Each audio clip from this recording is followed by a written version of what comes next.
pourquoi c'est intéressant de passer du temps sur les catégories antiques, celles qu'on a vues la dernière fois. C'est parce qu'en fait, bon, d'abord, Weil, il a envie d'être exhaustif, il a envie de nous donner un panorama assez complet de la recherche du sens dans l'humanité, pour expliquer comment encore une fois, on ne quitte pas le thème de la violence, hein, c'est-à-dire que chaque fois qu'il y a changement, bascule dans les manières de penser du sens, il y a une production de violence d'une certaine manière. Parce que finalement, une catégorie fait violence à celle qui émerge derrière, et ça localise en fait des lieux d'émergence de la violence dans le corps social et dans la vie des individus. Donc, une des caractéristiques de l'Antiquité, telle que Weil donc, il veut être exhaustif,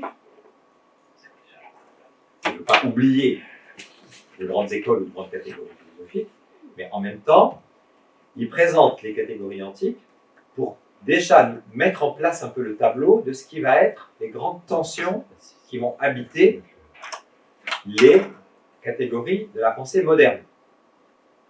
En fait, si on comprend déjà ce qui se passe pour aller de la certitude à Dieu, à travers la succession des catégories, des trois catégories, hein, la discussion, l'objet et le moi, eh bien, en gros, on a compris le schéma qui va ensuite s'emballer pour donner toutes les tensions dans la recherche de sens auxquelles on va assister à l'époque moderne. Donc, on pourrait dire que c'est comme une espèce de préfiguration qui nous donne une forme de schéma d'opposition entre les catégories. Alors, c'est quoi ce schéma d'opposition? C'est que, on est d'accord, le point de départ pour les sociétés humaines, c'est la certitude. Toutes les sociétés humaines tendent à se stabiliser dans la recherche de sens autour d'une forme qui s'appelle la certitude. C'est-à-dire, on sait ce qu'il en est, les sages ont dit où était là le sens, où était le vrai, où était le faux, le bien, le mal. On en est sûr, il n'y a pas de raison d'en douter, puisque rien dans le monde ne nous offre un démenti par rapport à notre système, puisque notre système, il s'est bâti en réponse et en cohésion avec un monde. Donc voilà, comme diraient les Africains, on est à l'aise. On est à l'aise, hein, on est dans notre monde et on sait comment ça fonctionne. Et il y a des autorités pour nous dire comment ça fonctionne. Cette autorité, elle est délivrée par le mythe. Donc, il n'y a pas de raison que les groupes humains sortent de là, a priori, sauf que, on est d'accord, quand ces mondes de certitude se rencontrent, ça fait un choc pas possible parce qu'il y a une violence extrême qui s'exerce à l'interface entre les deux. Alors, ça, je pense que vous avez bien figé ça, on a beaucoup parlé. Donc, qu'est-ce qui se passe à un moment donné de l'histoire de l'humanité?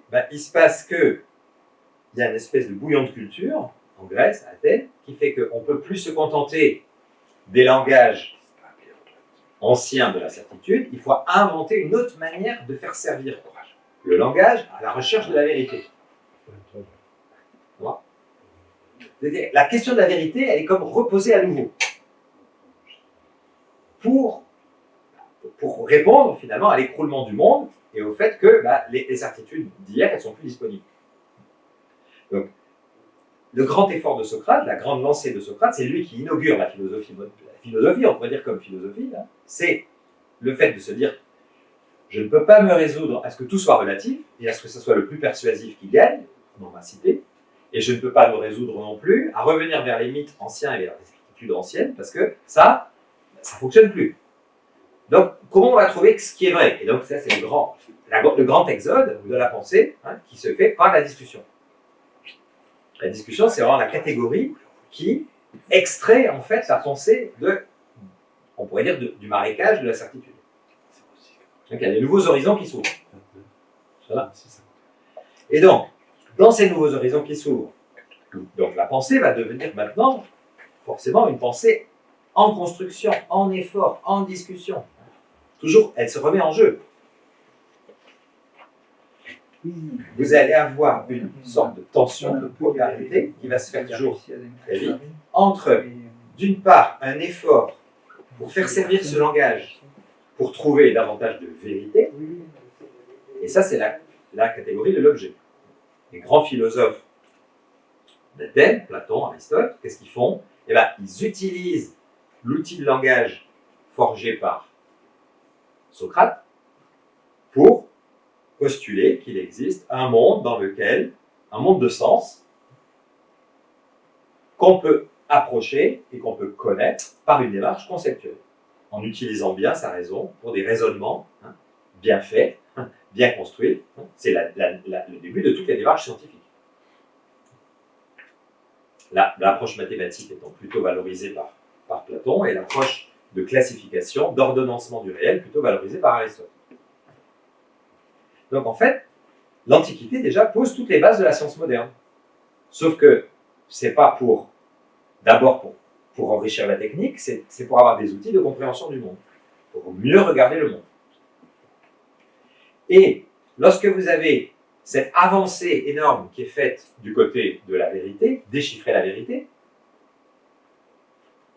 et bien vous avez une requête qui émerge, qui est celle du bonheur et celle de la liberté, qui ne se sent pas honorée dans la quête de vérité.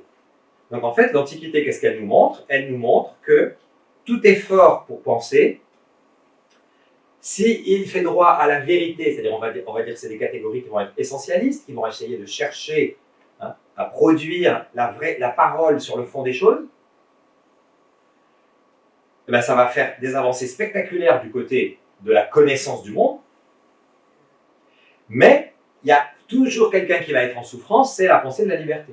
Et moi là-dedans, qu'est-ce que je dois faire de ma vie? Qu'est-ce que je dois faire de ma vie?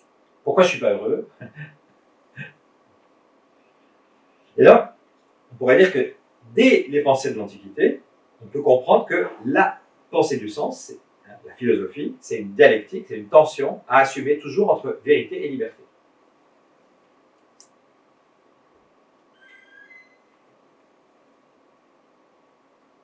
Voilà. Donc, cette tension, en fait, elle va avoir une forme de résolution dans la catégorie Dieu, qui est la catégorie qui résout, en fait, à sa manière, cette tension entre vérité et liberté. Pourquoi? Parce que, donc là, tu peux passer à la diapo. Est-ce que tu as des nouvelles des amis qui sont connectés? Tu sais s'il y a quelque chose pour eux, je pense que ça a l'air d'aller, mais on essaie d'améliorer la qualité du son. D'accord. Donc vas-y, là tu peux plusieurs fois appuyer parce que c'est une figure qui se construit petit à petit. Donc, la catégorie Dieu, c'est une catégorie à 3 pôles, d'accord? Chaque pôle est relié à l'autre. Donc, le moi se pense dans un monde. D'accord?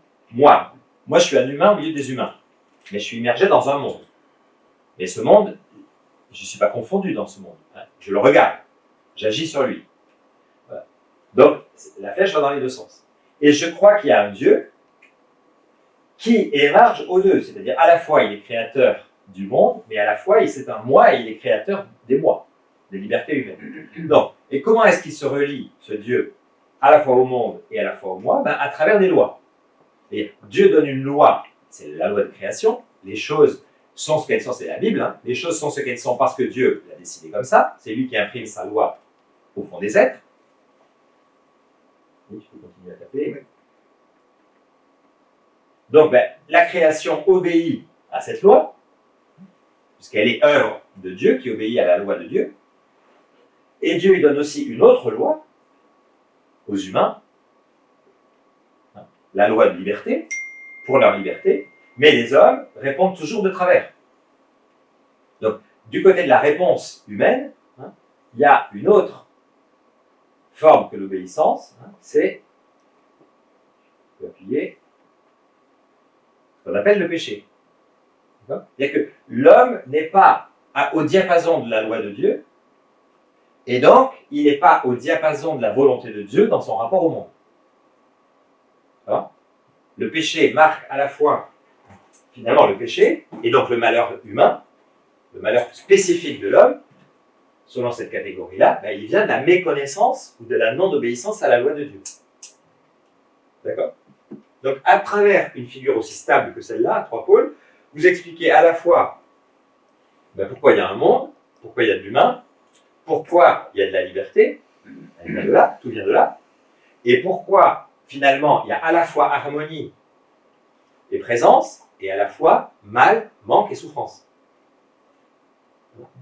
Et donc, cette figure, elle assure en plus son équilibre, son homéostasie, par le fait que ce Dieu qui est à la fois donateur de la loi et finalement qui sanctionne le péché, il est aussi celui qui redonne à l'homme la chance, la possibilité de revenir dans l'alliance. C'est-à-dire l'homme, il se vit toujours à la fois dans tous les 3 monothéismes, sous des formes différentes, mais dans les 3 monothéismes, l'homme, il se vit toujours à la fois fautif, mais aussi sollicité, pardonné, réintégré, Dieu miséricordieux, comme disent les musulmans. C'est-à-dire que Dieu, il peut être que à la fois celui qui sanctionne, mais celui qui fait grâce. C'est une figure très ambiguë, en fait, qui a les 2 polarités. Mais c'est ça qui permet à l'homme de gérer, finalement, son mécontentement. Ça explique à la fois pourquoi le monde est beau, pourquoi il y a du contentement, mais aussi pourquoi on est malheureux, pourquoi il y a du mécontentement, et à la fois pourquoi on ne peut pas se résoudre à ce mécontentement, et on est toujours invité à nouveau à entrer dans une promesse de contentement.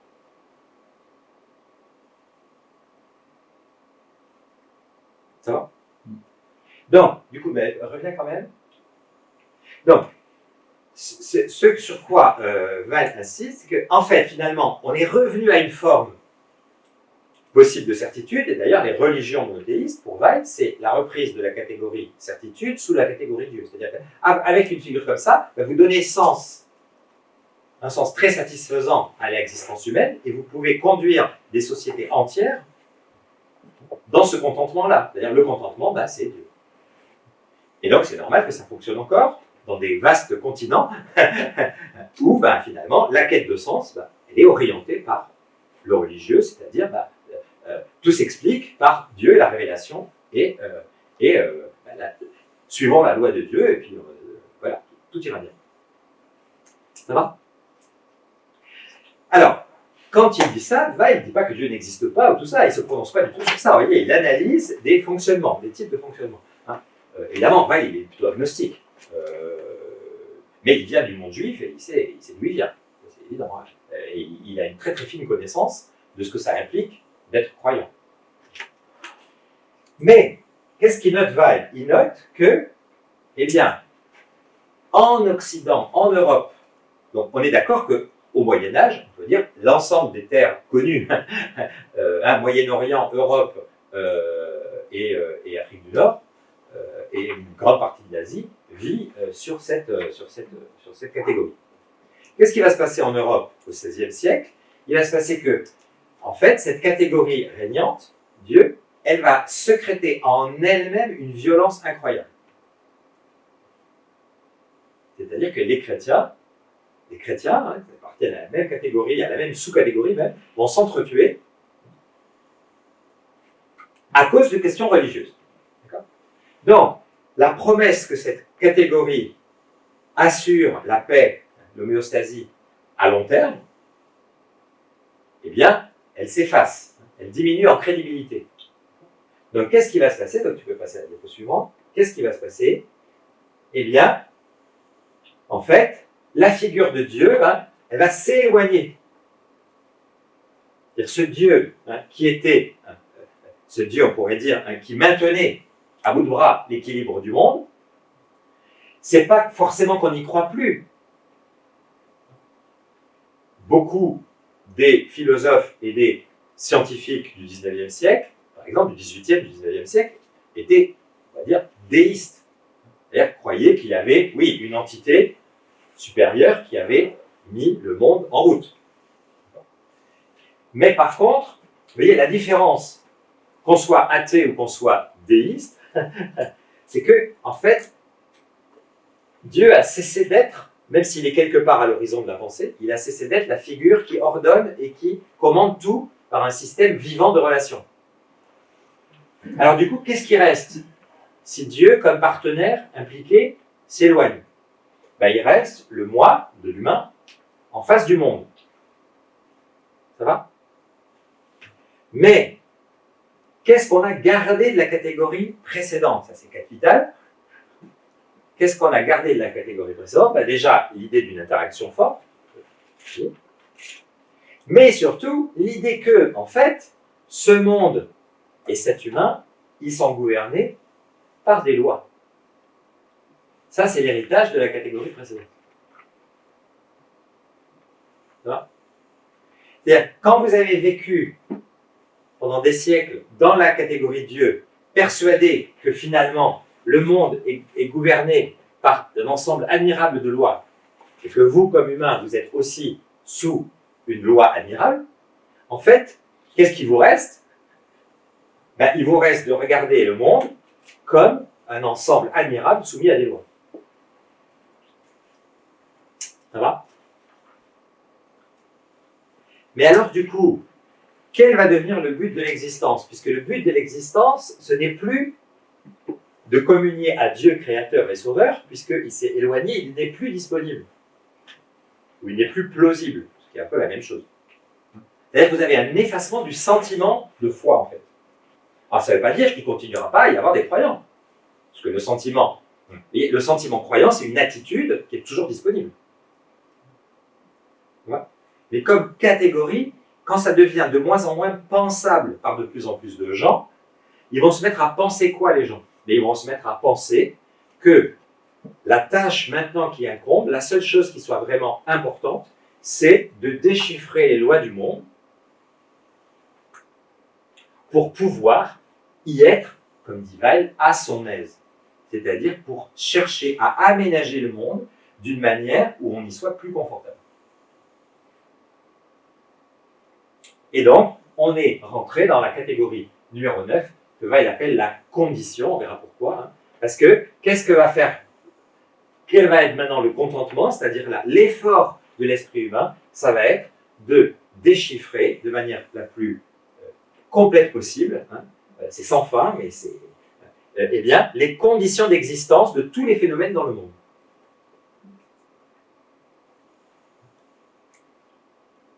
Alors, le programme de cette condition, on l'a, c'est la diapo suivante, on l'a, alors voilà, la condition c'est ça, vous voyez.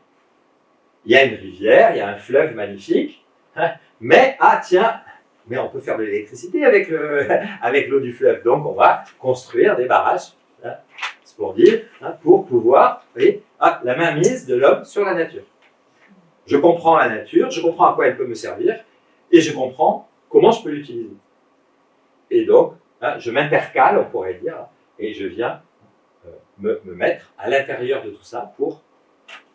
Bon, pas bien le mot condition. Alors, le mot condition... dans quel sens Ouais, on va le... D'accord, bah, si à la fin de mon exposé, là, c'est toujours pas clair, puis reviens.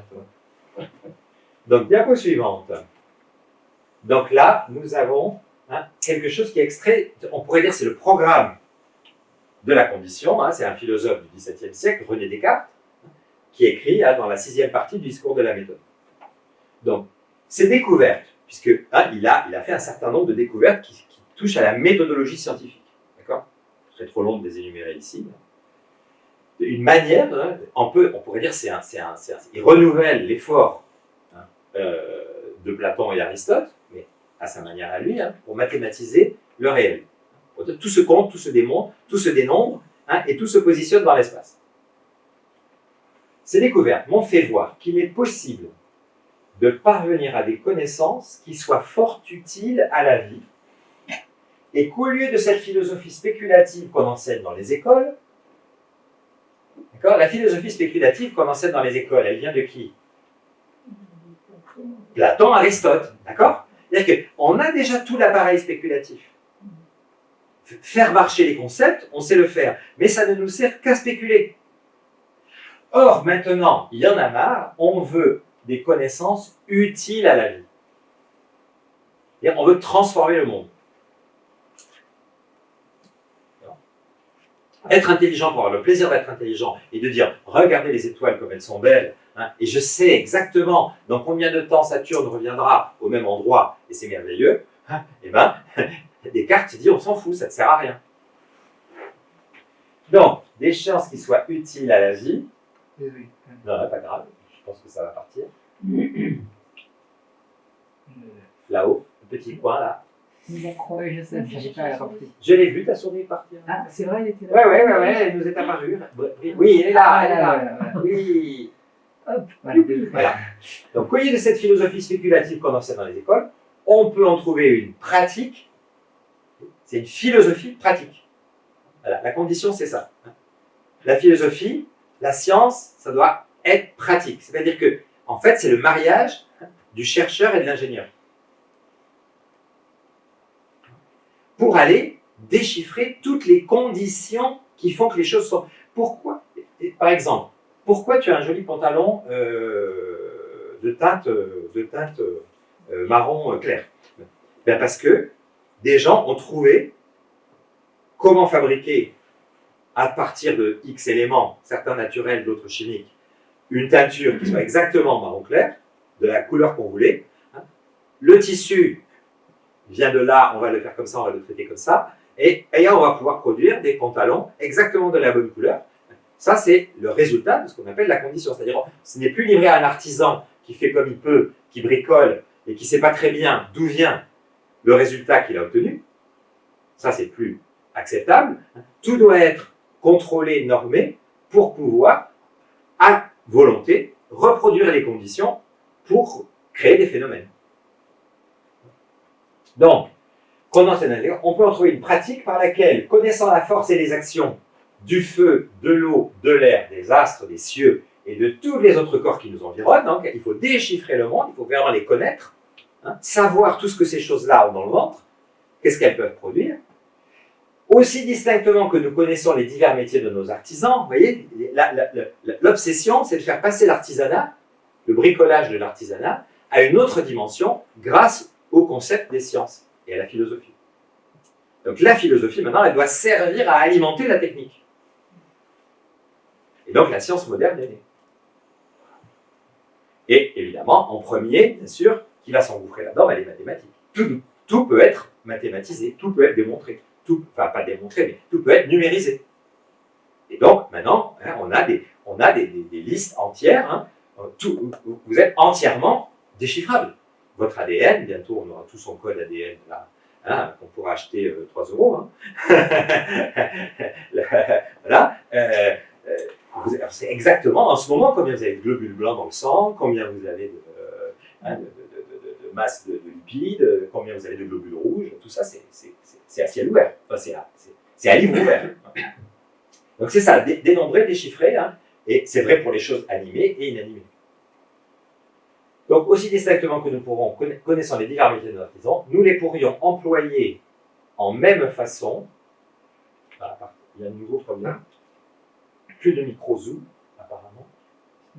C'est que j'essaie de supprimer l'écho. Ah oui, c'est ça. C'est un peu. Donc si tu peux aller au milieu, là. Elle est là, non, ça c'est pas voilà, c'est bon, j'y suis.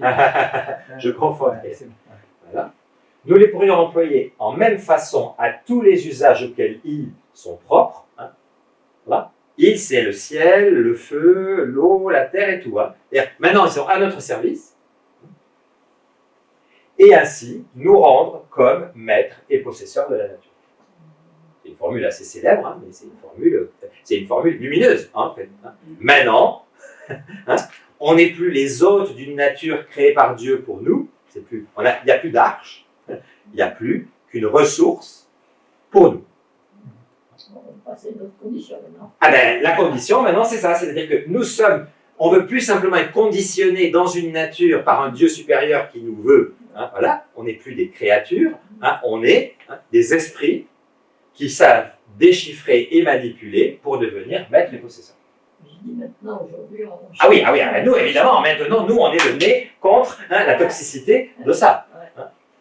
Que Weil a très très clairement vu, c'est ça qui est fascinant, parce que Weil il a complètement anticipé la catastrophe écologique. Il l'écrit. Ce qui n'est pas seulement à désirer pour l'invention d'une infinité d'artifices. Je t'interromps juste une minute, c'est que là, du coup, ils ont à nouveau plus de son. D'accord. Alors, juste une minute, j'essaie de résoudre ça. Et du coup, j'ai besoin de... On parle de conditions de créature à quoi? pas maître de la nature, mais Oui. c'est ainsi, il le dit. Oui, maître et possesseur. Maître et possesseur. C'est-à-dire que nous avons découvert que notre esprit est assez puissant pour déchiffrer toutes les lois de la nature. On a tout ce qu'il faut dans le cortex, puisqu'on a tous les concepts de la philosophie, et on a la puissance des mathématiques. Et on sait que maintenant, tout n'est que étendu, comme dit Descartes. C'est-à-dire que, d'accord, tu as une personne humaine devant moi, mais non, c'est pas vrai. Tu as un assemblage d'atomes qui eux-mêmes assemblent des cellules, qui eux-mêmes assemblent des organes, et tout ça, c'est déchiffrable. C'est-à-dire, et si j'ai le bon outil, je peux aller toucher l'atome que je veux dans ton corps. Ça fonctionne à nouveau, mais il y a toujours du coup. Ok. Écoutez, désolé les amis, hein, c'est le soir de la patience, voilà, de la grande patience. Donc, la question des artifices, hein, c'est-à-dire que, en fait, pourquoi est-ce qu'on est aussi désireux de déchiffrer les lois du monde, encore une fois, c'est pour pouvoir maîtriser toutes les conditions de fabrication, en fait, des choses. C'est-à-dire que on connaît maintenant les conditions d'obtention d'un phénomène, c'est-à-dire je veux une écharpe rouge. Bon, voilà. Ben, je sais exactement tout ce qui conditionne la manipulation des éléments jusqu'à l'obtention d'une écharpe rouge. Voilà. Et donc, je suis maintenant le maître, puisque c'est moi qui décide, qui sait comment ça se passe, qui ai les appareils pour le fabriquer autant de fois que je veux. Et donc, je fabrique un monde d'artifice, d'accord? Évidemment, lorsque votre volonté se projette sur le monde pour le déchiffrer et en devenir maître et possesseur, eh bien, en fait, vous doublez ce monde naturel d'un nouveau monde culturel qui est un monde d'artefacts, en fait. Vous vous mettez à fabriquer plein de choses. Hein? Et donc, c'est toi qui le dis ça. C'est ce qu'on a vu. C'est pas, il dit pas ça. Lui. l'invention d'une infinité d'artifices. Ah, et artifice, ouais, d'accord. D'accord? Ouais, d'accord. C'est-à-dire que la condition, vous voyez, il y a plein de choses qui vont ensemble. Hein. Ne plus se sentir créature, se sentir face à un monde dont on a envie d'être maître et possesseur plutôt que ce soit lui qui nous possède. Déchiffrer, être passionné par déchiffrer, lire le monde, comment ça marche, aller jusqu'au cœur de la matière pour voir comment ça marche. Quatrièmement, fabriquer tout un ensemble de choses pour nous rendre la vie plus facile, a priori. Donc, une infinité d'artifices qui ferait qu'on jouirait sans aucune peine. Donc, l'idée c'est ça aussi, diminuer la pénibilité, c'est-à-dire fabriquer des machines qui font pour nous et mieux que nous ce qu'on pourrait vouloir qu'il se passe. Donc, faire reculer le facteur humain aux marges, c'est-à-dire, mais on verra plus tard, comme déchiffreurs, producteurs et consommateurs, et tout le reste, c'est des machines. Donc, sans aucune peine, des fruits de la terre et de toutes les commodités qui s'y trouvent, mais principalement aussi pour la conservation de la santé, laquelle est sans doute le premier bien et le fondement de tous les autres biens de cette vie. Donc, il y a une ambition qui est, on pourrait dire, qui se retourne vers l'homme, c'est-à-dire un homme en santé. Ce que, évidemment, on ne pourra pas nier. Enfin, je veux dire, on est tous très contents de pouvoir aller chez le dentiste, pas mourir d'un abcès aux dents ou d'une égratignure, hein. On en profite. Mais avec toutes les conséquences, c'est vraiment que ça. Oui, vas-y. Donc, pour la condition de Dieu, enfin moi, Dieu et... ouais, pour la catégorie Dieu. Pour la catégorie Dieu, est-ce qu'on peut estimer que c'est la première fois dans le temps moderne que la catégorie Dieu est un peu exclue? C'est-à-dire que depuis toujours, on a mis le nom de Dieu ou des esprits ou des ancêtres qui étaient au-dessus de nous. C'est ça. Et là, pour la première fois dans ce monde moderne, il n'y a plus que alors, donc, moi et le oui, donc la question de Lucie, c'est est-ce que c'est vraiment la première catégorie qui évacue la question de Dieu? Alors, non.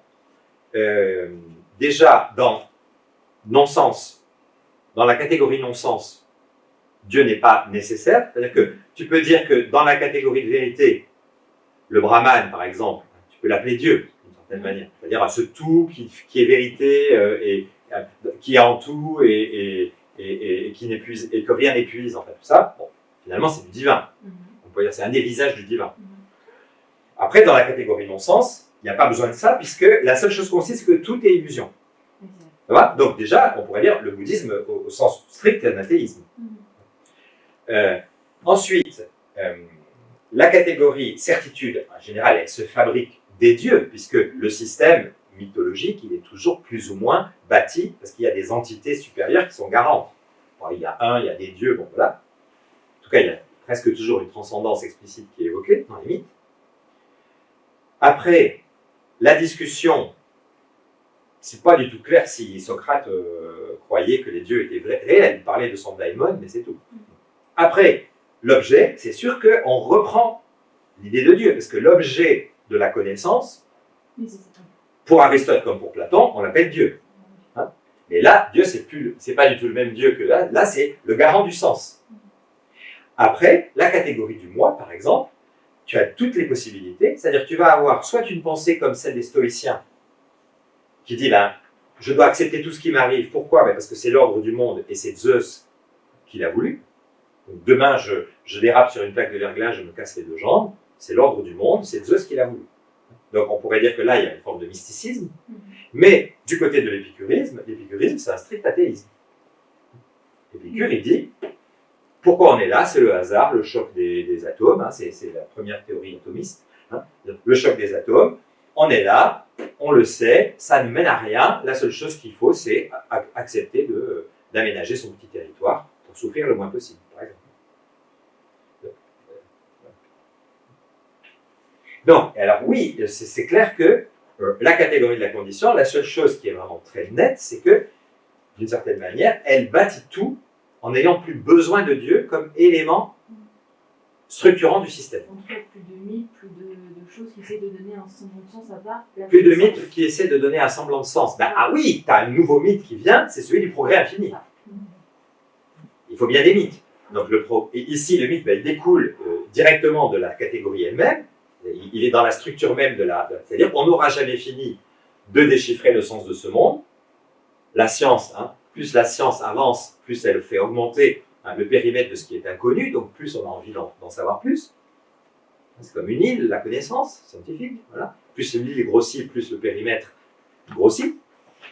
Et, en tout cas, ça nous conduira à un progrès infini, c'est-à-dire une capacité à habiter de plus en plus confortablement le monde, qui sera en croissance exponentielle, en croissance illimitée.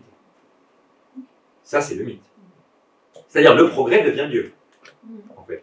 Mais, évidemment, c'est pas le Dieu de la catégorie Dieu. Ça va, ça? Donc, cette catégorie, évidemment, elle est capitale parce que c'est elle qui a totalement changé le monde. Hein. On va en parler un peu longuement parce que Weil dit c'est la catégorie dans laquelle on vit. Parce que de toute façon, on ne reviendra pas en arrière, sauf choc majeur, mais on n'y est pas encore, par rapport à la technoscience capitaliste, qui est maintenant le fondement de toutes les sociétés modernes. On est arrivé là, on a maintenant profité de la puissance que ça nous donne, on en profite tous les jours, et donc, la question d'en changer. Ça tapisse totalement notre rapport au réel. Alors évidemment, vous voyez bien que là, ça crée un sujet très particulier, parce que ce sujet-là, évidemment, dans la condition, qu'est-ce qui s'emballe? C'est la spirale du mécontentement.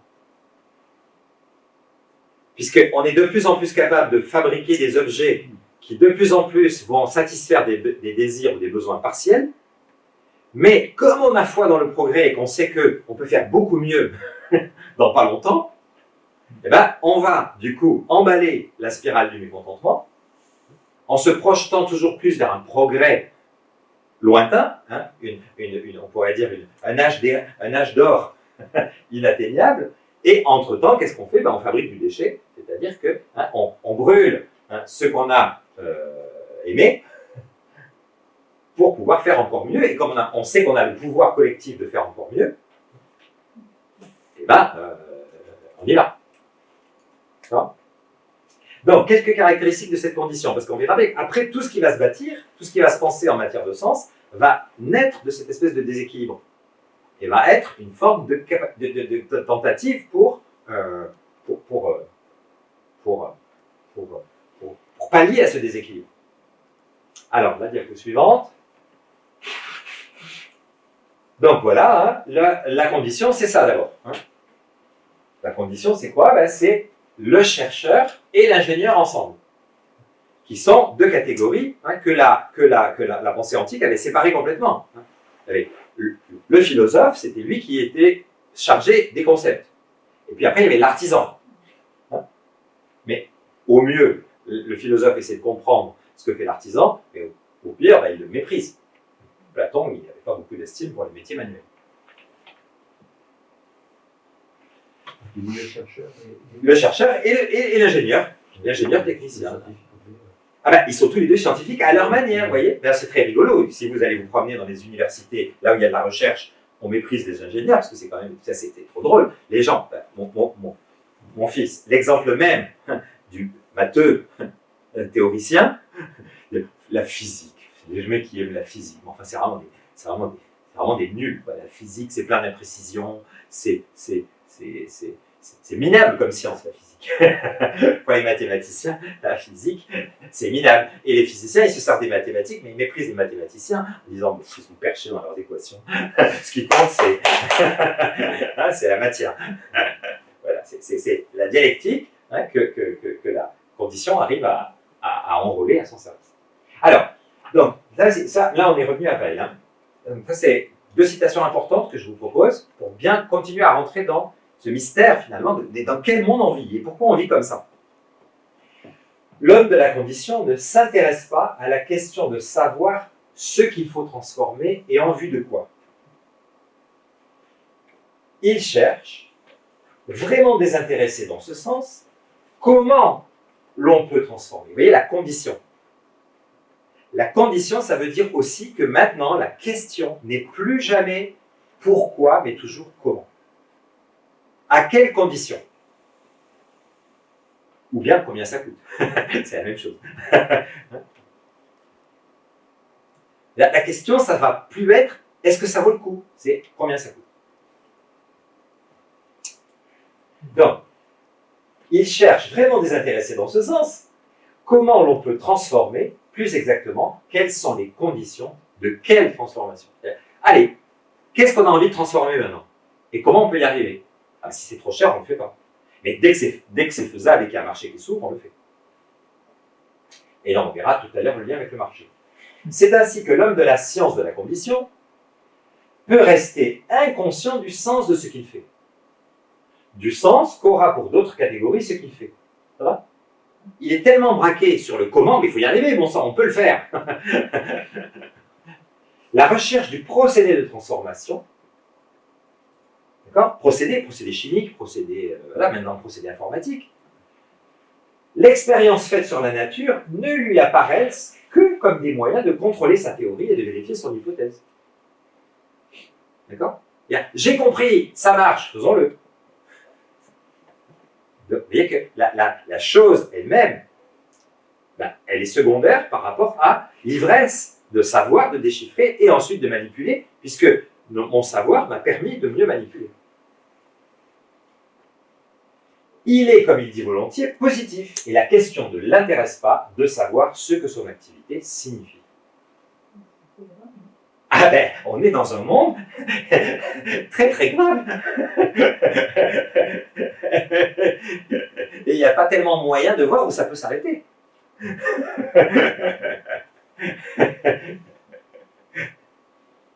Pour nous, il s'oppose à la nature. Alors voilà, parce que nous, on peut se dire, on le regarde d'une manière qui n'est pas totalement immergée là-dedans. On a un peu de recul par rapport à l'ivresse du déchiffrer, fabriquer, vendre, consommer. Sauf qu'on y est pris largement. C'est ça le problème. On est aux deux tiers immergés, mais on peut se dire, ah, pour nous, il s'oppose à la nature. C'est-à-dire que nous, on peut voir que, en fait, cette catégorie est formidable, sauf qu'il y a un point aveugle, c'est qu'elle est formidablement violente par rapport à la nature. Elle a reporté toute sa violence sur la nature. C'est qui elle, là, j'ai dit. La catégorie de la condition. Ah oui, pardon. C'est-à-dire tout ce système qui fait que c'est tout à fait normal qu'il y ait des écoles de mathématiques, des facultés, des écoles d'ingénieurs, des centres de recherche, des labos, des gens qui scrutent le monde sous toutes les coutures, hein, et qui transforment, et qui fabriquent, et qui te vendent, et toi tu achètes, et tu dis, ah, tiens, l'iPhone 5, c'était pas mal, mais l'iPhone 6, ça sera mieux. Ça va? Donc, tout ça, évidemment, ça se fait sur forme d'opposition à la nature. Puisque la nature, on peut la transformer. Donc, pour nous, il s'oppose à la nature. Pour nous qui le regardons un peu de l'extérieur. Tandis que pour lui-même, une telle opposition est impensable. Je fais rien que faire marcher mon cerveau et faire en sorte que le monde soit plus habitable, comme disait l'ami Descartes tout à l'heure. L'attitude qui élabore la technique expérimentale, d'accord? L'attitude, hein, derrière toute catégorie, vous avez une attitude. Alors ici, l'attitude, c'est quoi? Ben, c'est l'attitude du chercheur, de l'ingénieur, du fabricant. De tous les gens qui vont tourner la condition. L'attitude qui élabore la technique expérimentale est ainsi celle qui s'interdit de la façon la plus catégorique toute réflexion sur la signification de cette technique.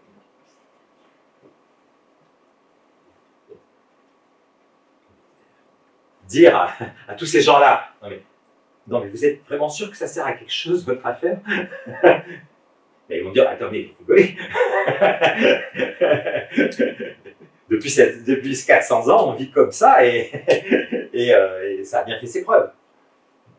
C'est très difficile de penser autre chose en fait. Elle est justement technique et cela suffit. Tu vois bien que ça marche.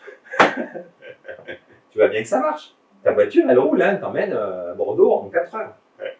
Qu'est-ce que tu râles? C'est extraordinaire, non? C'est paradoxal quand même.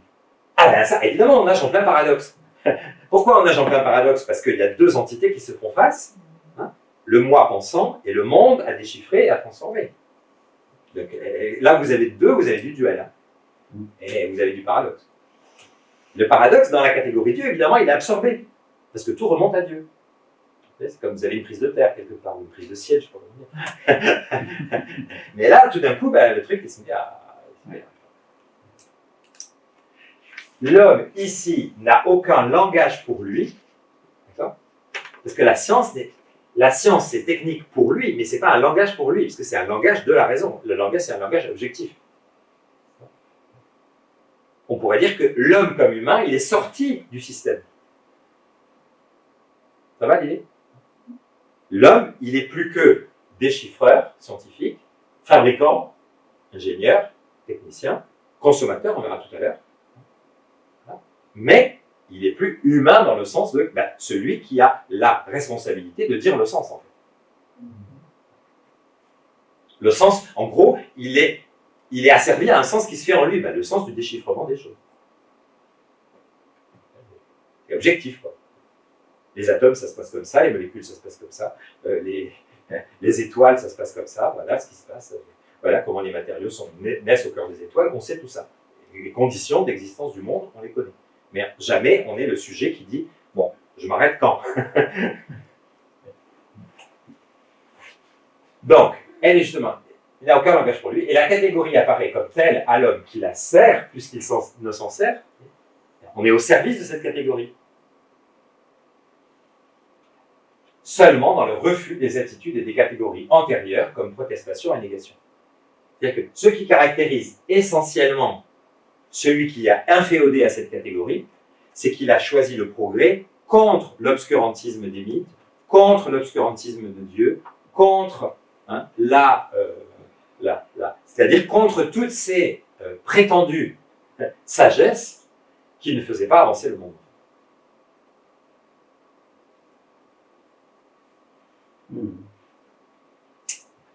Non?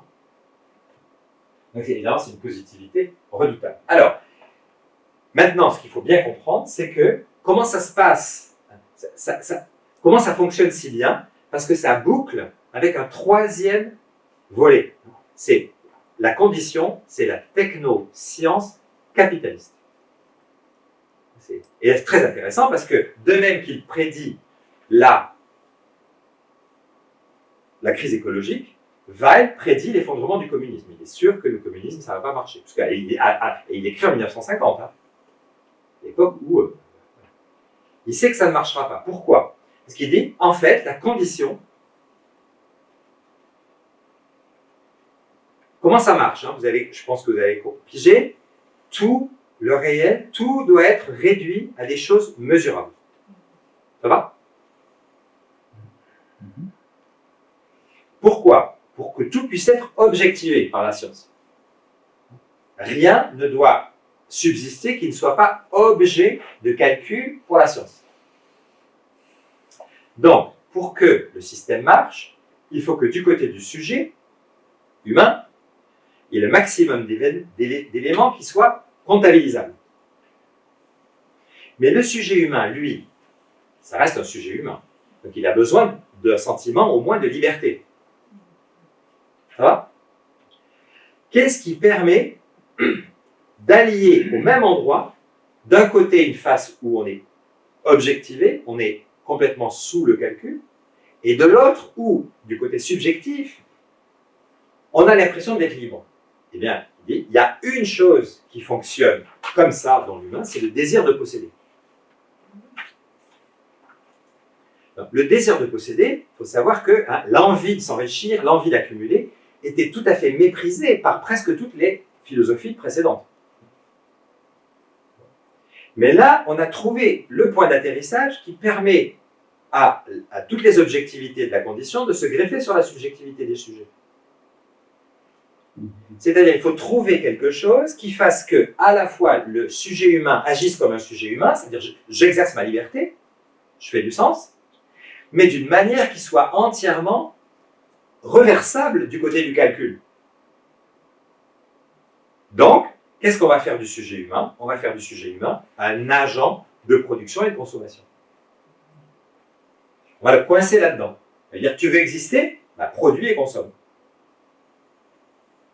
Et tu augmenteras la richesse, la tienne et celle de la société. Et en fait, quand tu fais ça, qu'est-ce que tu fais? Eh bien, tu fais tourner la machine. Parce que le déchiffrage du monde conduit à la possibilité de fabriquer des artefacts. La possibilité de fabriquer conduit au fait qu'on veut les fabriquer. Mais pour les fabriquer, il faut les écouler. Parce que sinon, ils restent sur les bras, le truc, et la machine se bloque. Donc, comment on écoule les artefacts? Eh bien, en disant aux gens, votre avenir, c'est d'avoir ces artefacts, et vous ne serez heureux que si vous les avez. Donc, qu'est-ce qu'ils font du coup? Ben, ils les achètent, donc ils permettent à toute la machine de fonctionner, parce que ça justifie la fabrication de ceux qui fabriquent, et ça justifie la technique de ceux qui savent fabriquer, et ça, c'est la pompe qui amorce la recherche des chercheurs. Pourquoi les chercheurs continuent à chercher? Parce que donc, ils se placent en dernier de la chaîne, alors qu'en fait, ils sont au début, hein, dans la catégorie. Mais là, ben, ils jouent en queue en disant, ben oui, il y a le marché. Le marché a besoin de ces choses, alors qu'on a fait comprendre aux gens qu'ils en avaient besoin. Donc le marché a besoin de ces choses, donc il faut les fabriquer, donc il faut inventer des nouvelles technologies. Donc, une citation dans laquelle Weil là, se met dans cette... Vous voyez, à chaque fois qu'il est dans une catégorie, il l'explique comme si on y était, hein, comme s'il fusionnait. Hein. Donc, vouloir posséder davantage, c'est vouloir contribuer au progrès. Voilà, c'est ça, hein, on pourrait dire la devise de la condition. Parce que les gens qui font marcher la condition, ben, c'est les techniciens, les chercheurs, les ingénieurs, les techniciens. Mais tout le monde n'est pas là-dedans. Par contre, tout le monde participe à la condition parce que tout le monde hein, veut posséder davantage, donc contribuer au progrès. Enrichissez-vous, disait Napoléon III. L'instinct de propriété, loin d'être nocif ou une perversion, est le moteur de l'évolution. Maintenant, pour que le système fonctionne, il faut s'adresser à un univers de consommateurs. En leur disant, le bonheur, hein, l'achèvement, c'est que vous accédiez au plus grand pouvoir d'achat possible. Donc, vous voyez, c'est là où le système est intelligent, c'est-à-dire qu'il joue sur une corde qui est une corde psychologique, en fait, hein, qui joue sur le manque, mais il y joue à partir d'un système qui a déjà englobé, réfléchi, hein, mis en équation tous les manques, et toutes les capacités à le combler et à combler de nouveaux manques qui n'existaient pas, mais voilà, on crée, parce que ça devient tout d'un coup absolument capital d'aller aux Seychelles. Alors que, il y a quelques centaines d'années, seuls quelques individus avaient l'impression que... Donc, l'instinct de propriété, loin d'être nocif ou une perversion, est le moteur de l'évolution, à une condition que chacun puisse y accéder, et ce qui revient au même, que personne ne possède à titre définitif. Là, vous voyez, c'est la logique capitaliste, elle est obligée, elle est un obligé du système. Déterminer les valeurs, distribuer la valeur et faire croire à tout le monde qu'il peut et il doit participer à ce monde de la valeur, parce que, eh bien, il ne peut être rien d'autre qu'un des acteurs du modèle économique. Et ça tourne.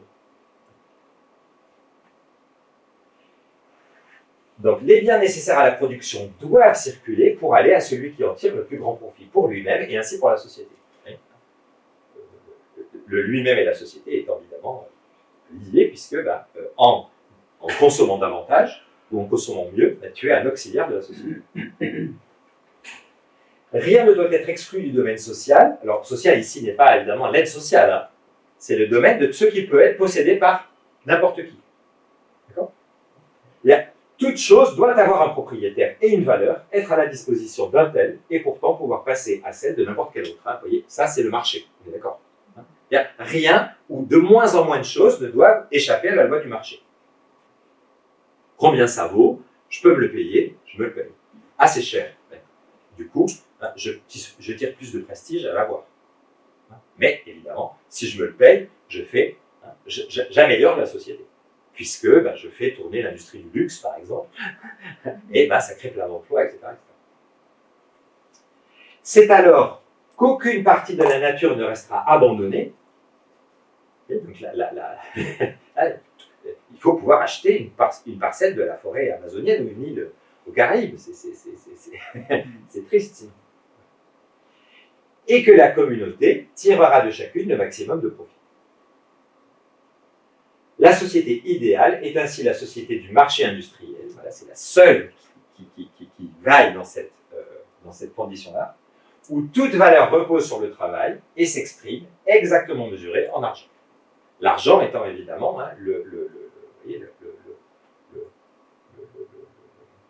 l'agent de numérisation et de possession, mais qui fait tourner tout le système. Les pensées et les sentiments de l'individu sont réduits pour la science à une portion mesurable. C'est-à-dire que la science et le marché, ils s'intéressent vachement à vos sentiments.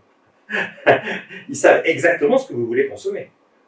Vous êtes placé, hein, et d'ailleurs, hein, aujourd'hui, en plus avec les réseaux sociaux, comment on appelle ça, les algorithmes, hein, savent très bien que, tiens, si on envoie sur le compte Instagram de Lucie tel truc sur je sais pas quoi, tout de suite, ça va attirer son attention. Parce qu'on sait qu'elle est intéressée par tel. Donc voilà, on est évidemment, nous, on a l'impression d'être honorés pour notre subjectivité. Donc les pensées et les sentiments de l'individu, parce qu'il garde des pensées et des sentiments, l'individu, c'est normal. Hein. On n'est pas des robots. Hein. Mais les pensées et les sentiments de l'individu sont réduits pour la science à une portion mesurable, ils sont utiles dans la mesure où ils payent. L'individu vaut ce qu'il possède, et la pauvreté est la preuve de l'incapacité d'un sujet, tout juste bon à être employé comme instrument de production. On s'y croirait, hein. Il n'y a qu'un droit, celui de s'enrichir par le travail, qu'un seul crime, celui de vouloir y parvenir autrement, crime non pas contre la nature, mais contre l'intérêt du sujet lui-même, qui ne voit pas qu'en attaquant la propriété, il détruit pour lui-même la possibilité de posséder. Fini ? Quelle logique. Quelle logique. C'est impressionnant, hein, c'est complètement... vicieux, j'en sais rien, mais en tout cas... Ficelé. Ficelé, ah oui, mais c'est ficelé. C'est ficelé. Mais c'est ficelé comme de lui-même, vous voyez. Bah oui. À partir du moment où les éléments sont en place, ils se bouclent ensemble. Parce que, encore une fois, si la seule chose qui compte, c'est déchiffrer le monde pour le reproduire et le transformer, il faut que tout ça s'alimente, hein, et ça s'alimente d'une manière parfaitement... c'est comme une partition, en fait, de musique.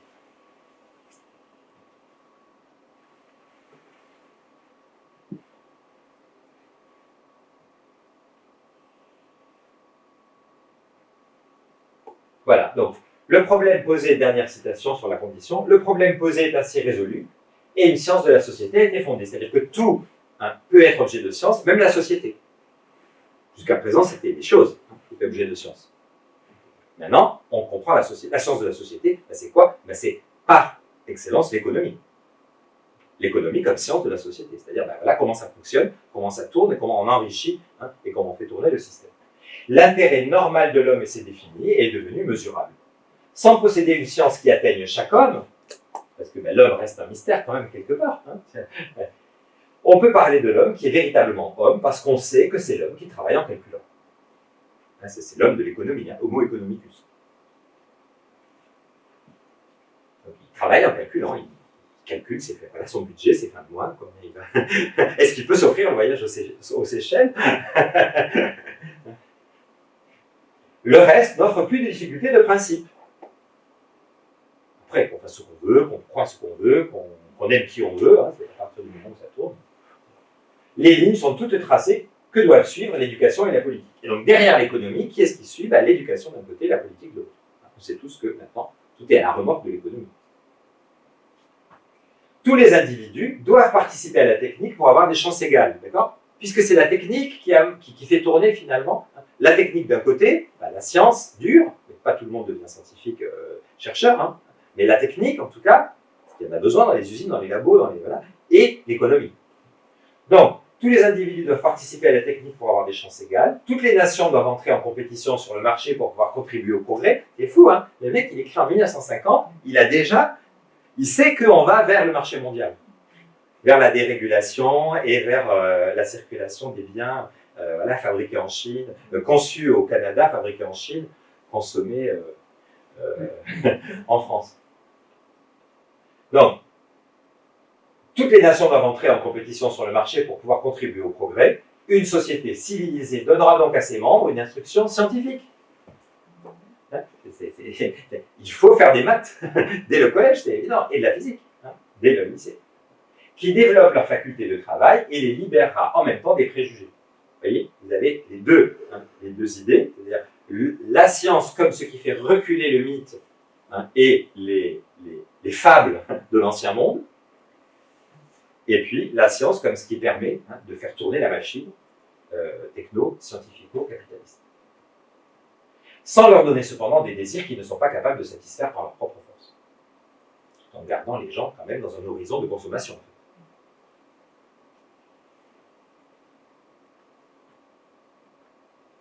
Voilà. Alors, ça, c'est, encore, Weil insiste énormément, on ne s'en débarrassera pas, c'est le monde dans lequel on est. Voilà. Maintenant, on vit là. C'est la base de tout le reste. Donc, qu'est-ce qui va se passer à partir de là? On voit bien que cette catégorie, elle est extrêmement puissante, mais elle est aussi extrêmement bancale.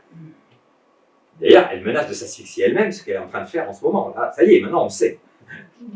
Alors, qu'est-ce qui va se passer à partir de là? À partir de là, il va y avoir des requêtes qui vont être émises par certains, et par des philosophes. Des requêtes pour restabiliser le truc. Mais en fait, ça ne va jamais se stabiliser. Parce que dès qu'une requête tire d'un côté, elle absolutise un des aspects, vous voyez ce qu'on avait vu déjà avec la pensée antique, et il y a une autre requête inverse qui va fonctionner dans l'autre sens, d'accord? Donc ce que je veux faire ce soir, c'est juste vous donner, puisqu'on est avec nos histoires techniques, on a pris un peu de retard, c'est vous donner un peu un aperçu de toutes ces catégories qui vont se succéder jusqu'à la catégorie du fini. Alors c'est pas la dernière pour Weil, parce que après cette espèce de, on pourrait dire, de dégringolade, il va nous proposer, à la fin de son livre, et c'est ça qu'on fera la prochaine fois, une sortie, une voie de sortie, c'est-à-dire une voie pour réellement faire reculer la violence. Qui est une voie de réconciliation, on pourrait dire quelque part. Mais il faut déjà prendre conscience. Alors ça, c'est quoi? Ben ça, c'est, on pourrait dire, la cacophonie, le chaos des écoles de pensée de la modernité. Et ce qui rend notre société postmoderne aujourd'hui, du XXIe siècle, particulièrement complexe, c'est que toutes ces requêtes s'y expriment. C'est-à-dire, ce n'est pas simplement Kant ou Nietzsche, ça laisse des traces dans les recherches de sens, en fait. Alors, pour dire les choses très schématiquement, qu'est-ce qui va se passer face à la condition? La condition, vous avez vu, elle fonctionne et elle fait du sujet humain une machine en fait. Une machine à déchiffrer le monde, à fabriquer un monde artificiel et à consommer et à produire du déchet. Ça va? Donc, face à ça, requête immédiate, bip, bip, bip, attention, ok, l'humain a acquis une puissance pas possible, mais c'est pourquoi? Ultimement, c'est pour lui. Il n'y a que lui. La condition, elle a juste oublié un truc, c'est qu'il y a une question à côté de laquelle l'humain ne peut pas passer, c'est la question du bien et du mal. À quoi ça sert tout ça? Est-ce que ça vaut la peine? Qu'est-ce qui vaut la peine? Qu'est-ce qui est bien? Qu'est-ce qui est mal? Parce que la condition qui est, elle ne se pose pas la question. Donc c'est essayer de récupérer la question du pourquoi. Donc, le grand philosophe de la conscience, c'est Kant. Donc, le mot-clé de la conscience, c'est d'abord le sujet. Tout ça, c'est pour moi. Donc je suis maître de ma vie. Il faut récupérer la possibilité de dire stop à un moment donné, ou oui, j'y vais. Et ça, ce n'est pas les éléments extérieurs ou le marché qui le dictent, c'est moi. Et donc c'est l'obsession du bien, de faire bien. Le seul frein, on pourrait dire, possible à l'emballement de la condition, c'est la conscience. Que l'humain sache dire à un moment donné, ça oui, ça non. Bon, c'est pas gagné, mais voilà. Ok? Ici, l'idée, c'est la recherche d'une. Quelle est la voie pour chercher une action juste, une action qui ne va léser ni moi ni l'autre. Ok? Mais non, on va continuer sur ce schéma-là parce qu'il les donne tous. Après, peut-être que j'aurai le temps, mais peut-être pas, pour aller plus loin. Donc, très bien la conscience, monsieur Kant. Parfait, magnifique. Enfin, ok, vous cherchez, c'est quoi les conditions certaines pour une action juste? Qu'est-ce que vous voulez? Bien agir, en toutes circonstances. Alors, vous pouvez vous donner une loi morale, mais vous voyez bien que, en fait, d'abord, votre démarche elle est extrêmement narcissique. Vous voulez être une belle âme. Voilà. Et puis, vous croyez que vous allez trouver des raisons de vivre universelles, de bien agir universel. Mais en fait, on voit bien que chaque chapelle, chaque groupe, chaque monde a ses propres raisons de vivre. Et donc, on va passer du... Vous voyez que la conscience, on est du côté du moi. C'est la même requête que le moi dans l'Antiquité, d'accord? Là, c'est le sujet, c'est la liberté. Eh bien, on va remettre en cause cette quête de liberté, on va aller vers du côté de la vérité en disant, mais attendez, monsieur Kant, il n'existe pas une loi universelle du bien. Il n'existe que des lois régionales. Alors, du coup, ça va être quoi le contentement maintenant? Ça va être de déchiffrer toutes les régions du sens. Et on va avoir quoi? On va avoir l'universitaire des sciences humaines qui veut déchiffrer, comprendre tous les autres. Ah, formidable. Les Chinois font comme ça. Formidable. Frédéric Lenoir. Frédéric Lenoir, par exemple, dans le domaine des... Voilà, c'est ça. Lui-même, il ne va jamais apparaître, mais il va être toujours en surplomb par rapport aux autres. Ah, je vous ai compris. Donc ça, on pourrait dire, c'est l'obsession du monde universitaire. L'obsession du monde moral, c'est la conscience. L'obsession du monde universitaire, aujourd'hui, c'est l'intelligence, en particulier les sciences humaines. Pour Weil, la grande figure de l'intelligence, c'est Max Weber. Je suis capable d'écrire des livres sur n'importe quoi, mais je suis incapable, moi, de m'engager dans... D'accord? Et ça, c'est des tendances qui sont très très fortes aujourd'hui. Je ne sais pas si vous avez fréquenté des gens qui sont vraiment du milieu universitaire pur et dur, ils sont en plein dans cette catégorie. C'est-à-dire qu'ils vont toujours trouver un pas de recul pour dire « Ah, je suis plus intelligent que tous les autres ». Mais c'est une manière de dire « Moi, je me protège ». Weil est très très critique sur cette catégorie parce qu'évidemment, comme professeur de philosophie en Allemagne en 1936, il a vu les gens qui étaient hyper intelligents mais qui ont gobé le nazisme comme le reste pour garder leur poste et puis surtout qui étaient incapables de s'engager en disant à un moment donné le nazisme final. Pourquoi pas? Alors, à la requête de l'intelligence, qui est-ce qui va râler en disant non, mais attendez, monsieur machin, là, vous essayez d'être au-dessus de la mêlée, hein, vous êtes au-dessus de tous les autres, vous voulez comprendre tout le monde, mais en fait, vous pointez en plein. Donc, le problème c'est quoi? Mais c'est que, en fait, vous n'avez pas le courage d'exister par vous-même. La seule chose, oui, bien sûr, il existe des mondes. On peut les déchiffrer, mais moi, je ne veux pas qu'il existe des mondes. Il me suffit qu'il existe un monde. Et ce monde, c'est quoi? Le seul qui m'appartienne, ben, c'est moi. Donc, c'est quoi le contentement? Ben, c'est devenir qui on est. Nietzsche, hein, deviens qui tu es.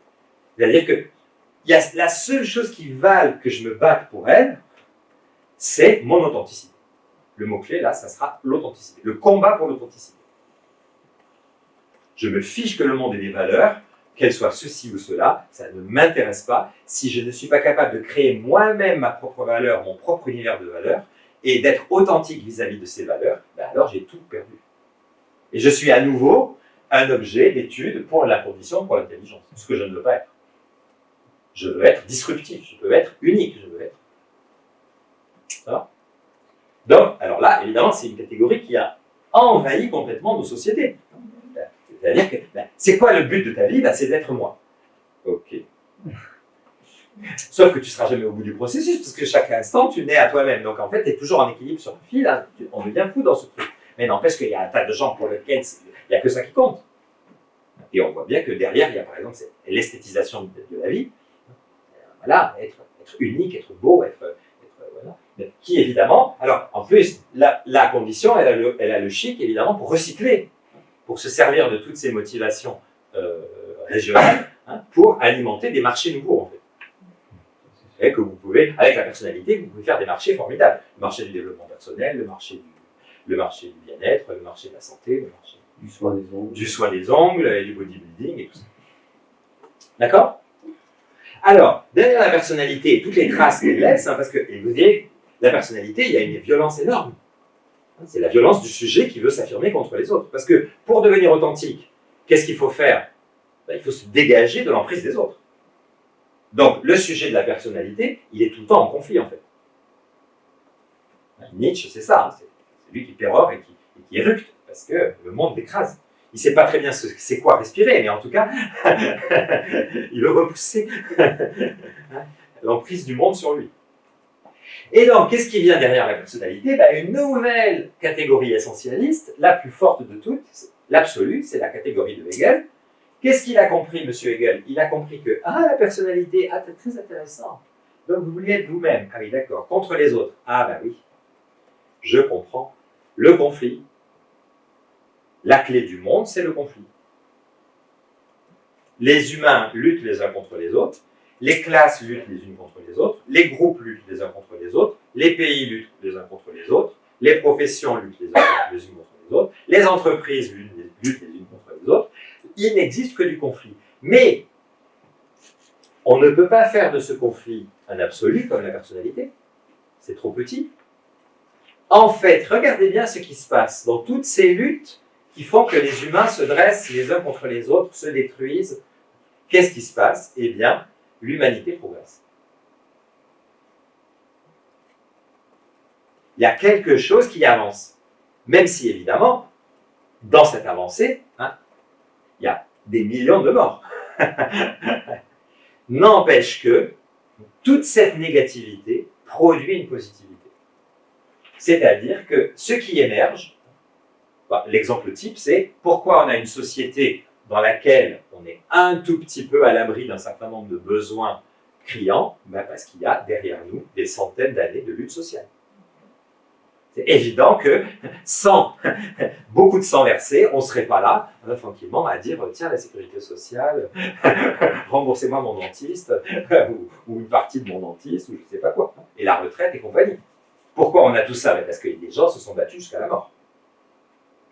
Donc, en fait, Hegel, il généralise, il n'est pas à l'époque encore du progrès social, mais en tout cas de l'État-providence, mais il voit bien qu'à travers ce qui se passe dans le monde dont il est le témoin, il y a quelque chose qui avance, pour lui en particulier c'est l'idée de l'État moderne, qui va fédérer finalement les volontés individuelles et les groupes dans des dans des entités plus organisées. Donc, l'esprit absolu, c'est quoi? Ben, c'est ce qui émerge dans l'humanité à partir de toutes ces luttes partielles, de toutes ces confrontations partielles. C'est Hegel qui a inventé le triptyque thèse, antithèse, synthèse. D'accord?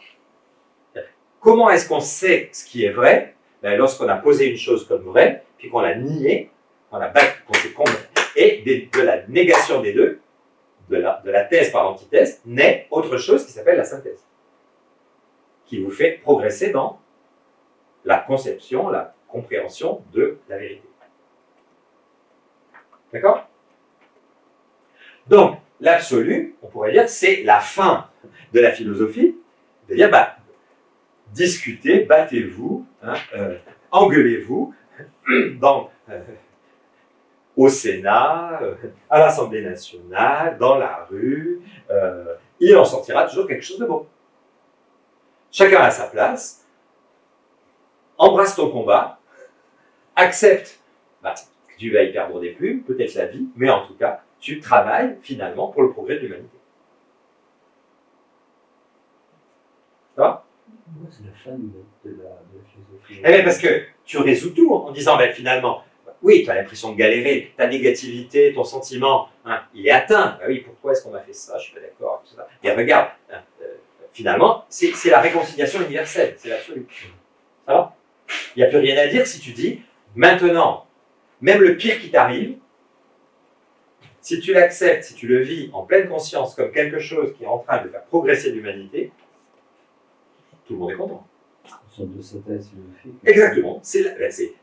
L'invention de Hegel, c'est la synthèse. C'est l'esprit absolu comme synthèse en émergence permanente dans tous les conflits qui engagent l'esprit. Ok? Donc tout, même la pire négativité, la plus combattante, est englobée. Formidable, sauf que quand on vous dit « je t'ai compris », tu es absolument engagé dans un processus d'émergence de rationalité, tu n'as conscience de rien, tu ne vois rien, tu ne perçois pas la figure globale, mais tu es déjà recyclé d'avance dans une rationalité totale qui s'appelle l'émergence de l'esprit absolu. C'est génial, non? Sauf que, comme dit très bien Weil, on peut savoir ça et ne pas le vouloir. C'est-à-dire, ta rationalité englobante, je n'en veux pas. Et ça, c'est quoi? C'est l'ultime de la violence qui émerge d'un sujet qui, en fait, veut ne pas être englobé dans la rationalité. Et donc, il va se définir par quoi? Même pas par sa conscience, évidemment, il ne croit plus au bien ni au mal, pas par sa personnalité, il ne croit même plus à la possibilité de devenir quelqu'un à ses propres yeux, mais par son œuvre, c'est-à-dire il va définir sa réussite par un projet arbitraire, extérieur à lui, dans lequel il va reporter absolument tout son contentement et qui va devenir son absolu. On va dire que l'œuvre, c'est l'ultime tentative d'exister de quelqu'un à qui il ne reste plus rien, puisque d'une certaine manière, il a été déjà absorbé par l'absolu.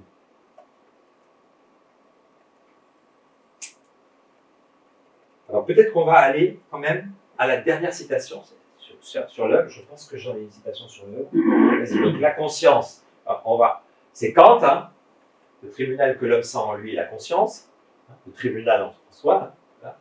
Donc le mot-clé ici, c'est pureté d'intention. Essayez de trouver l'intelligence. Max Weber, donc voilà, qui écrit sur tout et le reste. Donc ici, le mot-clé, c'est la distance, d'accord? Je comprends le monde à distance, j'analyse le monde. Il existe toujours ce monsieur-là? Non, début du 20e.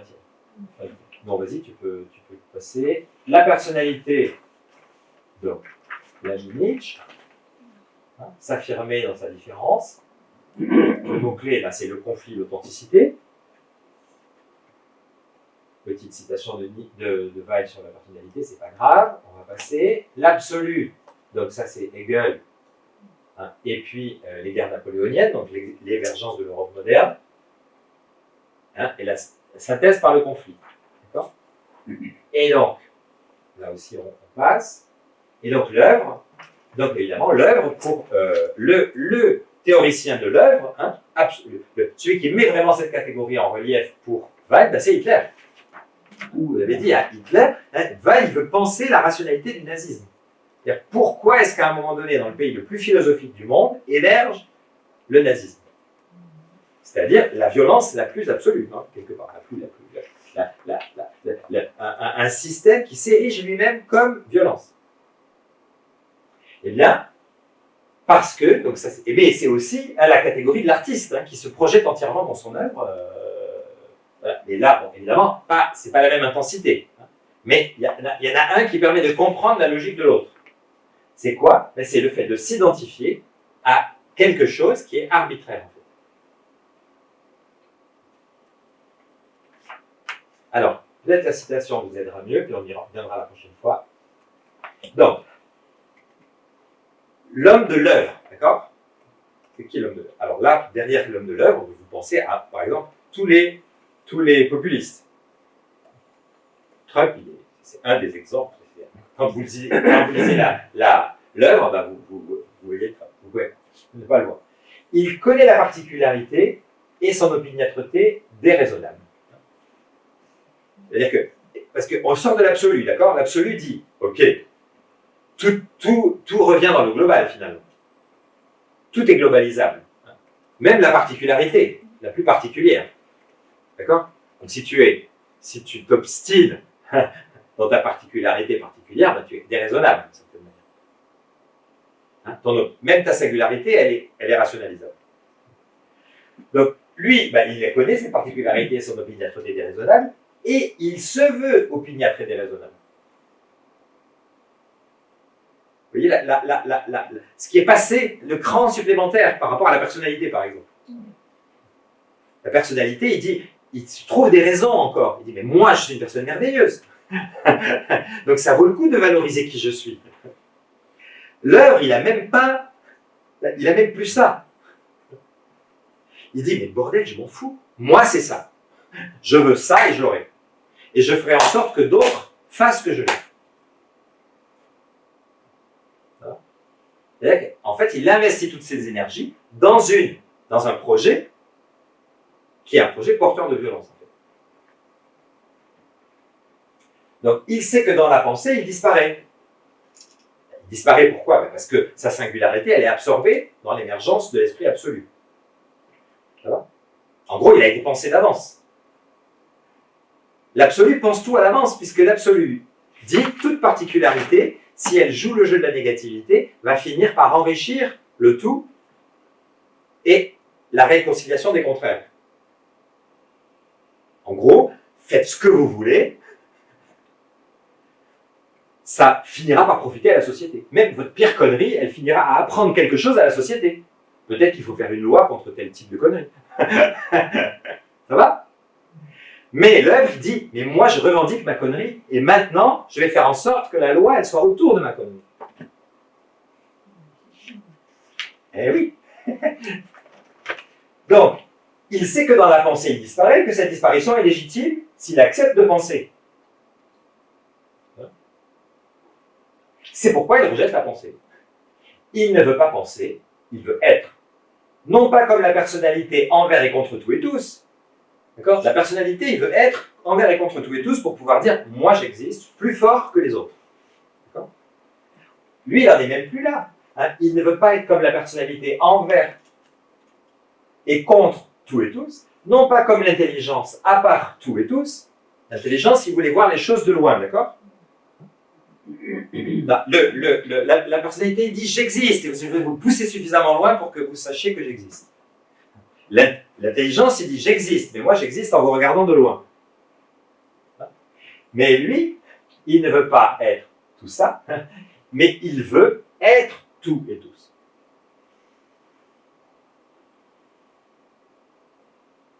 Donc là, pensez à tous ces gens qui produisent des rationalités qui sont fausses, en fait, mais qui les imposent, qui arrivent à les imposer, comme leur... En fait, c'est quoi? C'est leur projet. Hitler, c'était son projet, c'était sa survie, mais il a réussi, il a suffisamment manipulé les énergies en présence pour que ça devienne le projet d'une nation presque tout entière. L'absolu lui a appris que l'opposition et la comparaison sont des procédés de la réflexion et qu'elles conduisent à la fin au discours cohérent. Pour lui, il s'agit de se débarrasser de l'universel de la pensée pour être l'universel, non pas de se penser réconcilié, mais d'être réconcilié. Quand il se pense comme scandale. C'est-à-dire qu'il se nourrit de sa propre agressivité. C'est-à-dire que Trump ne serait pas Trump, ne pourrait pas être Trump, s'il n'était pas pleinement conscient que sa rationalité est déconnante, mais qu'il la pose avec suffisamment d'aplomb et d'agressivité, de violence, pour fédérer ceux qui, comme lui, sont mécontents du système, c'est-à-dire d'une forme d'absolu, et pour pouvoir faire en sorte que cette réalité alternative, cette vérité alternative qu'il pose comme sa vérité, parce qu'il la pose bien en écho avec plein de mécontentements qui sont dans la société, elle cristallise les mécontentements et du coup, c'est très important pour lui d'être disruptif, impoli, il se veut scandale en fait. Parce qu'il n'y a que comme ça qu'il pourra à la fois s'affirmer et fédérer l'autre, qui sont scandalisés par quoi? Par l'absolu, c'est-à-dire par une forme de rationalité englobante et donc dictatoriale. C'est-à-dire plus, c'est ça la leçon, on va se terminer là, c'est ça la grande leçon de la pensée moderne chez Weill, c'est que plus nous vivons dans des univers où tout a été rationalisé, où tout a sa place, où tout a été pensé d'avance, plus on voit émerger des violences marginales d'individus qui refusent ça, ils ne savent pas très bien pourquoi, mais c'est leur seule bouée de survie s'ils ne veulent pas se sentir écrasés dans la rationalité ambiante, et que ces rationalités marginales, elles peuvent tout à fait repasser au centre à certains moments, en pleine connaissance de cause qu'elles sont marginales et qu'elles sont déconnantes, mais parce qu'elles vont fédérer suffisamment. Parce que l'homme de l'œuvre, c'est aussi un manipulateur. Il sait proposer sa vérité alternative, à laquelle il croit à peine, ou même pas, comme vérité qui va provoquer du contentement pour d'autres. Il y a ce livre d'entretien incroyable avec Hitler, je ne sais pas si vous connaissez ça. C'était un médecin polonais qui avait été choisi pour interviewer Hitler. Et donc, il a publié un livre où Hitler est assez authentique. Et à un moment donné, par exemple, Hitler explique très bien qu'il n'a absolument rien contre les Juifs. Il n'y a aucun problème, mais vous comprenez bien, il faut un bouc émissaire. Donc, qu'est-ce qu'il faut un bouc émissaire? C'est quoi? C'est quelqu'un qui est à la fois suffisamment comme et suffisamment pas comme, suffisamment proche et identifiable, et suffisamment... les Juifs.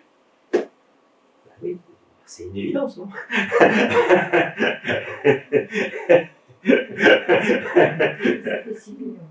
Oui, mais il faut bien ça.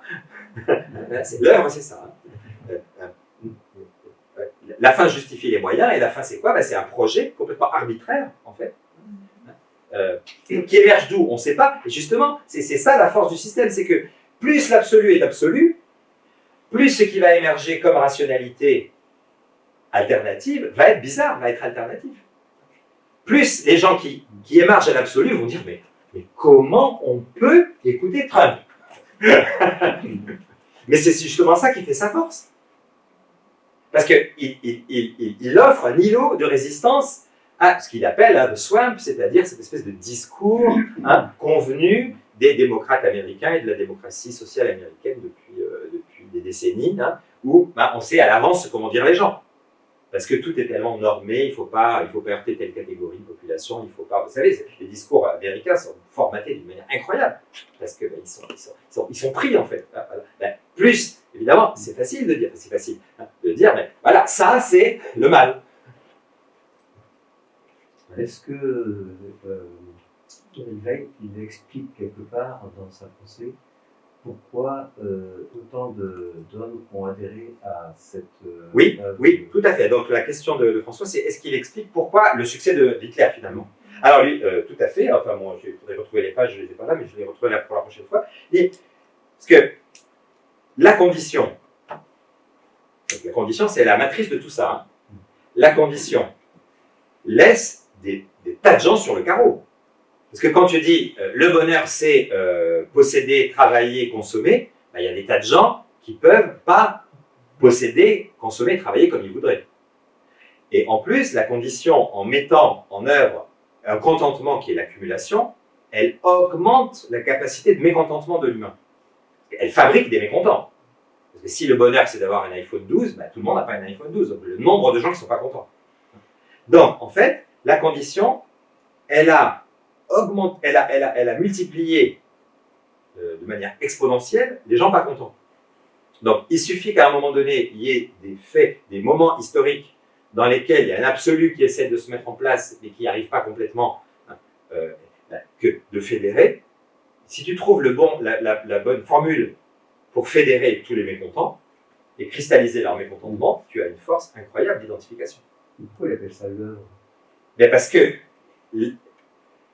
l'individu ne veut pas s'y accomplir dans l'épanouissement de lui, ça c'est la personnalité, mais dans l'épanouissement de quelque chose qui est devant lui, qui est son projet, qu'il appelle l'œuvre. C'est son œuvre. Et il souligne le caractère arbitraire, d'une certaine manière, de cette œuvre. Pourquoi c'est cette œuvre-là? La personnalité peut dire, mon œuvre, c'est moi. Et il y a encore un lien existentiel entre moi et mon œuvre. Et à la fin, il y a l'infini. Oui, alors on va terminer avec ça, et puis après on se dit bonsoir. Ça me fait penser aussi à tous ces gens, ces jeunes qui font des études et puis après qui partent comme menuisier ou comme Ça me fait penser à tous ces jeunes qui font des études et qui partent comme menuisier et tout ça. Ils font une œuvre, ils vont vers une œuvre. Oui, alors, en tout cas, on ne peut pas dire que, on verra ça plus tard, c'est pas parce que le représentant de l'œuvre c'est Hitler qu'il faut complètement dénigrer l'œuvre, parce que ça veut dire que, on verra ça la prochaine fois. Alors, la dernière catégorie, ici c'est le fini. Alors le fini c'est quoi? C'est les existentialistes, Sartre, Camus, c'est-à-dire les gens qui écrivent à l'époque où Weil écrit aussi, sont un petit peu la nec plus ultra, la dernière philosophie. Alors, qu'est-ce qu'ils ont compris les gens de l'existentialisme? Ils ont analysé pleinement l'œuvre, et ils ont compris en fait que qu'est-ce qu'elle met en relief? C'est que tout humain, tout être humain, est porteur d'un projet, ne peut s'accomplir qu'à travers un projet. Quelque chose qu'il jette devant lui, un projet, d'accord? Un projet, c'est ce que je jette devant moi. C'est comme si on poussait tous un ballon sur lequel on se projette. Un jour, je serai, je sais pas quoi, ingénieur, un jour, je serai un conférencier, un jour, je serai, voilà. Et on pousse ce ballon devant nous, on le projette. D'accord? Ça, c'est l'œuvre qui a permis de le lire. Donc, l'homme de l'œuvre, il est tellement identifié à son projet qu'il ne voit pas ça. D'accord? Vous ne pouvez pas lui enlever son œuvre parce que vous le tuez. Mais il va mourir un jour. Et donc, celui qui réfléchit derrière, il dit, en fait, qu'est-ce qu'il a montré? Il a montré que, finalement, on vit tous sur des projets. C'est un peu ce que développe la logothérapie, justement, qu'il avait développé. Ou qu'il a développé. La logothérapie? Oui, c'est ça. C'est encore une sorte de thérapie psychologique basée sur le sens, le projet des personnes. Qui est-ce qui a fait ça, la logothérapie? Je recherche. En tout cas, on est sûrement sur la même époque, non? Exactement. Des années 50-60. Voilà. Donc, en fait, le mot-clé ici, c'est projet, mais c'est aussi échec, parce que tout projet, si notre vie est un projet, un jour on sera mort. On n'aura jamais vu la réussite de ce projet. Si notre vie c'est un ballon qu'on pousse devant nous, le ballon il tombera dans le trou avant nous, et en même temps que nous. C'est-à-dire que si on est toujours projeté vers l'avant, un jour, paf, la porte se referme et puis il n'y a plus rien, et donc toute vie est un échec. Ça veut dire. Alors, c'est pas parce que c'est pas un échec qu'il ne faut pas avoir le courage de surmonter ce sentiment d'échec, c'est-à-dire que finalement, qu'est-ce que met en avant la catégorie du fini? C'est qu'on va tous mourir. C'est Heidegger. On est tous des êtres pour la mort. On se donne des raisons de vivre. Elles sont toutes infirmes, elles sont toutes minables. Et un jour, ça va s'arrêter. Et on n'aura jamais vécu notre vie. Puisque notre vie, elle était devant nous. On a couru après notre vie, mais on ne va pas la vivre. C'est-à-dire qu'on est foncièrement des gens inauthentiques.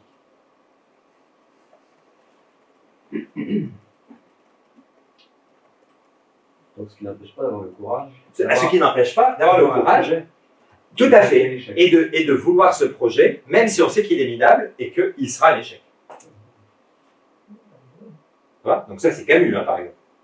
Je disais Camus, c'est ça, c'est le courage de vouloir du sens dans un monde insensé.